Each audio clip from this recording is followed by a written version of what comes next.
تو اس وقت جنرل فیض حمید صاحب نے آفت صاحب کی اور ان کی بیگم صاحبہ ہے ان کا ٹریول ہسٹری نکلوائی، اور ظاہر ہے کہ وہ مقامات مقدسہ کی زیارت کے لیے کہیں ایران کا سفر وفر بھی کر چکی ہوں گی، وہ سارا ڈیٹا نکلوا کے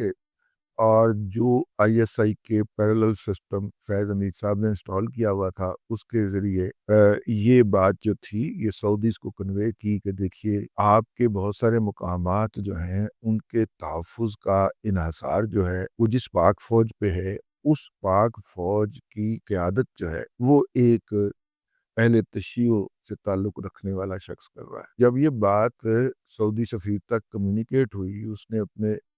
ہیڈ آفس میں بتایا کہ جناب یہ تو اہم مقامات کی حفاظت کے لیے بھی ہم نے لینے ہوتے ہیں یہ لوگ، تو مطلب کہ خدا نخواستہ کیونکہ ہمارے ہاں ایران کی محبت جو ہے وہ پاکستان کے ایک فرقے کے اندر ایمان سے بڑھ گیا ہے۔ ان کا ایک ملا جو ہے سفید پگڑی والا، وہ آذربائیجان کو گالیاں بکتا ہوا پایا جا رہا تھا، اس کا کلپ گھوم رہا تھا، وہ ملا عمرانڈو ہے نا، اس کے منہ میں جو بھی آئے گا بکواس کر دے گا، تو وہ ملا آذربائیجان کو، اب آذربائیجان والے بھی اہل تشیع ہے لیکن ان کو اپنا فرقہ یا اپنا جو انقلاب ہے وہ برآمد کرنے کی نہیں پڑی ہوئی، تو لہذا پاکستان کے وہ بڑے پکے دوست ہیں، تو وہ جناب پاکستان جو ہے وہ آذربائیجانیوں کے قریب ہو رہا ہے اور پاکستان ایران کے قریب نہیں ہو رہا، حالانکہ اسی دورے کے اندر پاکستان نے ایران کا بھی دورہ کیا ہے، ٹھیک ہے۔ تو میرا مطلب ہے کچھ لوگ عالمی معاملات کو بھی اپنی وہی مخصوص اور گھٹیا نظر سے دیکھنے کی کوشش کرتے ہیں۔ ریاستوں کے تعلقات کی نوعیت اور ہوتی ہے اور افراد کے تعلقات، باہمی تعلقات کی نوعیت کچھ اور ہوتی ہے۔ یہ بہت ہی چھوٹی حرکت ہے یا چھوٹی سوچ ہے کہ ہم اس کو ملکی تعلقات کو یا ریاستی تعلقات کو، ریاستیں اپنے مفادات کو دیکھیں۔ ایران نے دیکھا کہ انڈیا کی نسبت چین سے اسے زیادہ مفادات مل سکتے ہیں، اور چین کہہ رہا تھا کہ آپ نے انڈیا کے ساتھ کھڑے نہیں ہونا، اس نے ایک سیکنڈ نہیں لگایا، حالانکہ چاہ بہار کے اندر اس نے پناہ دی ہوئی تھی بھارتی بحریہ کے جہازوں کو، کیونکہ بھارتی بحریہ کے جہاز چھپتے پھر رہے تھے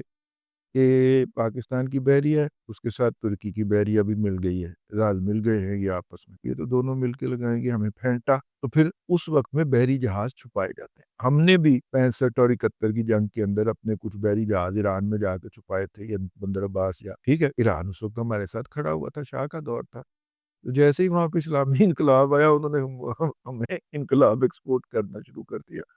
تو پھر پاکستان کے اندر لڑائیاں شروع ہو گئیں، مطلب انقلاب ایکسپورٹ ہونا شروع ہوا تو ادھر سے رد انقلاب والے بھی جو تھے وہ بھی درہم اور میرا مطلب ہے دینار پکڑ کے آ گئے کہ یہ انقلاب کی ایکسپورٹ روکے۔ یہ جو ہے اس وقت بہرحال اس وقت جو ہے وہ ہمارے وزیر اعظم صاحب اپنی ٹرافی سمیت سعودی عرب میں پائے جا رہے ہیں، اور سعودی عرب میں جو ان کا استقبال ہو رہا ہے اور جس طرح ان کو پروٹوکول مل رہا ہے، میری تو ہوگی خواہش ہوگی بلکہ فرمائش ہوگی جناب شہباز شریف صاحب سے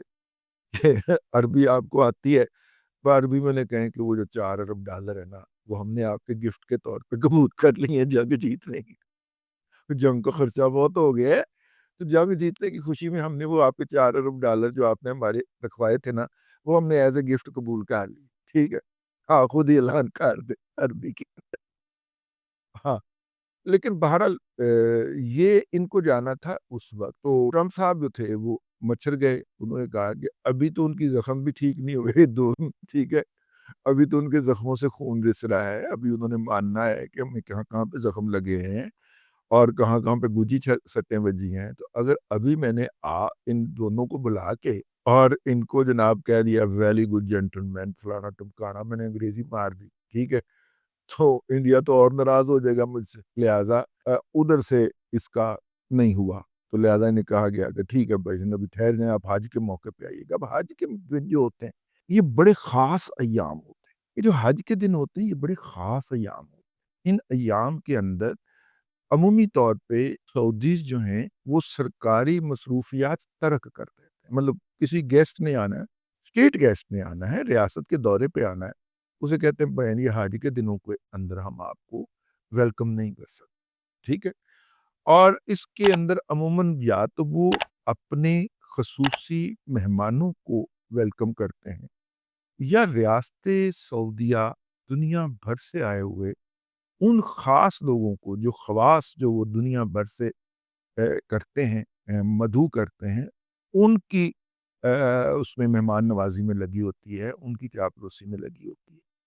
تو اگرچہ یہ سرکاری دورے پہ گئے ہیں وہاں پہ، حافظ صاحب بھی اور جناب شہباز شریف صاحب بھی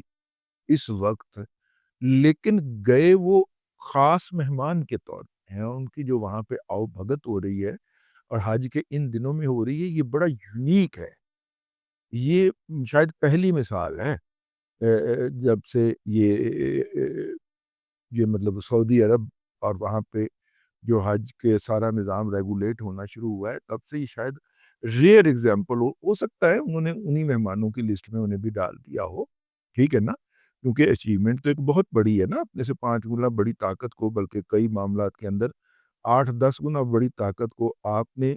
اتنا کو پھینٹا چڑھا ہے، اتنا کو کٹاپا چڑھا ہے، ٹھیک ہے، کان پکڑا کے ان کی لکیریں لکھروائی ہیں اور انہوں نے جا کے معافی مانگی ہے، اور ہم نے کہا کہ ہم نے معافی نہیں دینی، تو پھر انہوں نے سعودیہ کو اس معافی کا گارنٹر بنایا ہے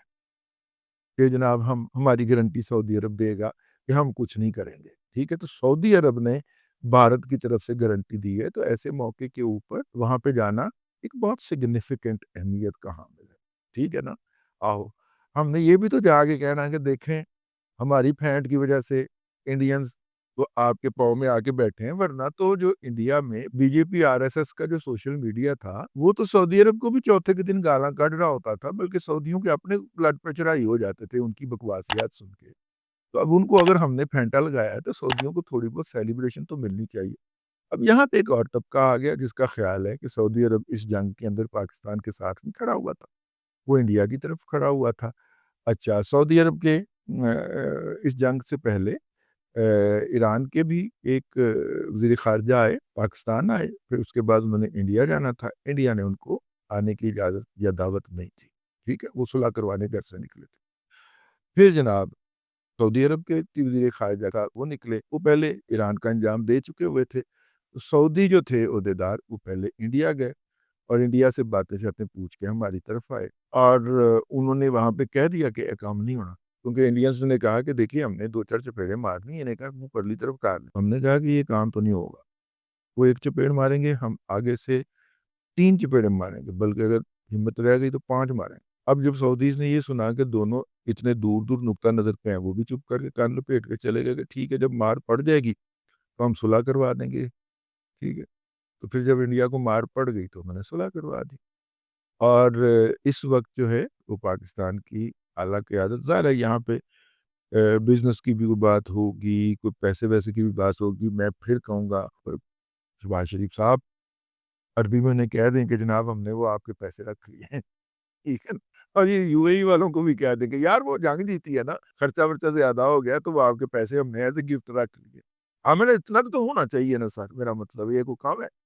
یہ کچھ زیادہ ہے؟ نہیں نہیں، ان کے لیے تو ابھی تو دیکھیں نا انہوں نے ٹرمپ کو کتنا کچھ لاد کے دے کے بھیجا ہے، اب اتنا تو پاکستان کا بنتا ہے نا یار، ہیں؟ ہاں چلیے، میں نے کہا کہ یہ جو ہے ہم شہباز شریف صاحب کو بھی لٹی لگا دیں، کو تھوڑا سا سمجھا دے کہ سر وہ ہیں، ہاں وصولی کر کے واپس آئیے۔ تو وہ بہرحال جی اس وقت جو ہیں بہت سارے اہم امور کے اوپر وہاں پہ گفتگو ہوگی، اور مجھے اب یہ میرا وجدان ہے کہ سعودی عرب کے دفاع کے اندر، مستقبل کے دفاع کے اندر، اور وہ جو بھی دفاع بنے گا اس کے اندر پاکستان کو مزید زیادہ اور اہم کردار بھی ملے گا، کردار اب بھی ہے ہم، ٹھیک ہے۔ یہ ہماری ریاست کی بنیادی پالیسی ہے جس میں ایک اسرائیل کو تسلیم نہ کرنا اور دوسرا حجاز مقدس کی، حرمین شریفین کی حفاظت جو ہے وہ ہماری پالیسی کا ایک بنیادی جزو ہے۔ تو اس لیے پاکستان کی سعودی عرب کے ساتھ جتنے بھی تعلقات خراب ہو جائیں، ایون عمران احمد خان نیازی کے دور کے اندر تو تعلقات بہت خراب ہو گئے تھے نا، وہ ٹوپی پیر نے جو بکواس کی تھی جناب شاہ محمود قریشی صاحب نے، ٹھیک ہے، جو انہوں نے سعودیز کے بارے میں کہہ دیا تھا، اس کے بعد تعلقات انتہائی نچلے لیول پہ چلے گئے تھے، لیکن وہ جو حفاظت حرمین شریفین کے لیے وہاں پہ جو بھی لوگ موجود تھے ہمارے پاکستانی وہ موجود رہے تھے، تو اس سے نچلے لیول پہ تو کبھی تعلقات نہیں جا سکتے ہے۔ تو یہ بہرحال جی بڑا اہم دورہ ہوگا اس حوالے سے۔ اب تک کے لیے اتنا ہی، اگلے ولاگ کے اندر پھر حاضری ہوگی۔ اللہ تبارک و تعالیٰ آپ کو آسانی عطا کرے اور آسانیاں خلق خدا میں تقسیم کرنے کی توفیق عطا کرے۔